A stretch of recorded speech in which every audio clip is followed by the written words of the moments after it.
Banyak orang tua cukup percaya diri mengklaim bahwa dirinya tidak pernah melakukan tindakan kekerasan pada anak. Yang menjadi patokan adalah mereka mengaku tidak pernah memukul atau kekerasan fisik lainnya kepada anak.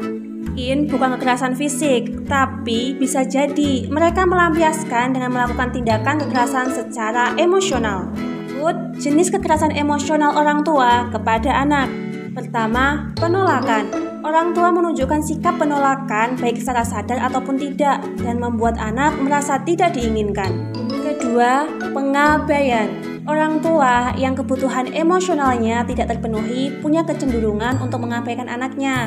Mereka menunjukkan ketidakminatan terhadap anak.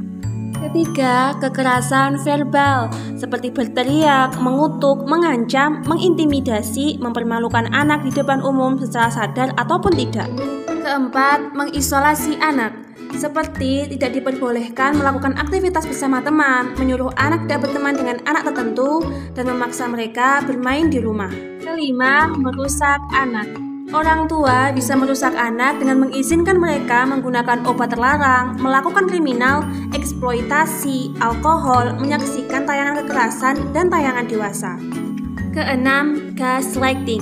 Gaslighting adalah tanda kekerasan emosional yang melibatkan manipulasi psikolog untuk mempertanyakan realitas, perasaan, dan pengalaman peristiwa sendiri. Terakhir, incest emosional atau juga disebut incest terselubung adalah bentuk lain dari pelecehan emosional yang melibatkan orang tua menggunakan anak untuk pemenuhan emosional. Dampak kekerasan emosional pada anak. Pertama, memiliki harga diri rendah dan kepercayaan diri yang buruk, masalah akademis, gejala kecemasan, depresi, trauma, serta trust issue saat dewasa.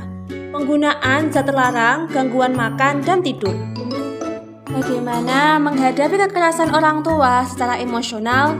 Pertama, terapkan harapan yang realistis antara anak dan orang tua. Memiliki dukungan sosial untuk berbagi, bisa teman sekolah, saudara, ataupun kakek nenek. Batasi interaksi dengan orang tua jika tidak diperlukan, serta prioritaskan kesenangan, luangkan waktu untuk melakukan hobi, minat yang anak sukai dengan positif. Lalu, bisakah anak menjadi orang dewasa anti kekerasan emosional nantinya? Bagaimana ya, Mom? Pada akhirnya, anak yang mengalami kekerasan emosional saat kecil tidak dapat melihat bagaimana seharusnya orang tua mengasihi dan memperlakukan anaknya dengan baik. Tidak menutup kemungkinan hal ini akan berulang atau sebaliknya, anak korban emosional bisa lebih melindungi dari hal-hal di atas.